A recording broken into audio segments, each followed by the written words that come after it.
Assalamu alaikum. In this video, how to carve an image in Photoshop. Select the image layer, press Ctrl T, warp, again press Ctrl T, click this icon, customs, RC, up and down,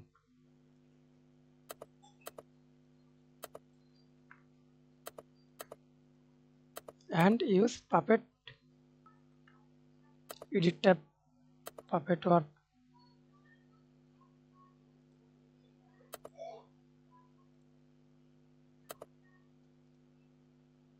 click and drag it, click and drag it. Thanks for watching video. Please subscribe to my channel, like, comment, share.